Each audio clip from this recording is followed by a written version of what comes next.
Hi everyone, I'm Jared Dink, and today I'll be doing my prose fiction performance on the first 3 paragraphs of Moby Dick.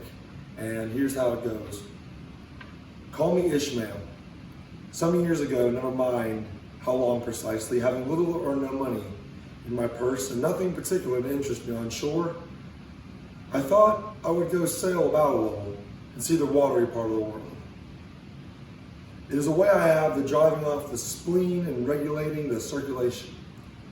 Whenever I find myself growing grim about the mouth, whenever it's damp, a drizzly November in my soul, whenever I find myself involuntarily pausing before coffin warehouses and bringing up the rear of every funeral I meet, especially whenever I find my hypos, and they get such an upper hand of me that it requires such a strong moral principle to prevent me from deliberately stepping into the streets and methodically knocking people's hats off. Then I count it high time to go to the sea as soon as I can. This is my substitute for pistol and ball, with a psychophasical flourish.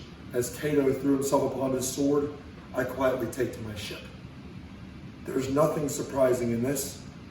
If they knew this, almost then all men in their degree, sometime or another, cherish that very neither the same thing, the feeling towards the ocean with me.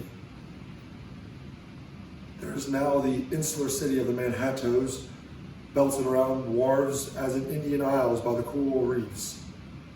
Commerce surrounds it inner surf. Right and left, the streets take you waterward. The extreme downtown is the Battery, where that noble mole is washed by waves and cooled by breezes, which a few hours previous were no more sight of land. Look at the crowds of water and all the gazers there. Circumnavigate the city of a dreamy Sabbath afternoon.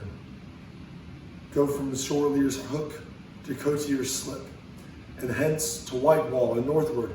What do you see? Posted like silent sentinels all around the town, stand thousands upon thousands of mortal men fixed in the ocean reveries, some leaning against the splies, some seated upon the pierheads, some overlooking the bulwarks of ships from China, some high aloft in the rigging, as if striving to still get a better seaward peep and a seaward view. But all of these are landsmen of weak days, pent up in lather and plaster, tied to couches, tied to counters, and nailed to the benches on land, clinched to desks. And how is this then? Are the green fields gone? What do they do here? But look, here come some crowds, pacing straight for water and seemingly bound for a dive. Strange. Nothing will come to content them but the extremest limit of land. Loitering under the shady lee of yonder's warehouses will not yet suffice, no. They must get as high as the water and as cold as they possibly can without falling in. And there they stand, the miles and miles of them, the leagues, inlanders all. They come from lanes and alleys and streets and avenues, north, south, east, and west, yet here they all unite. Tell me, does the magnetic virtue of the needles of the compasses of all these ships attract them thither? Once more, you say you are in the country in some high land of lakes. Take almost any path you please, and 10 come to 1, it carries you down a dale and leaves you there by a pool in the stream. There is magic in it.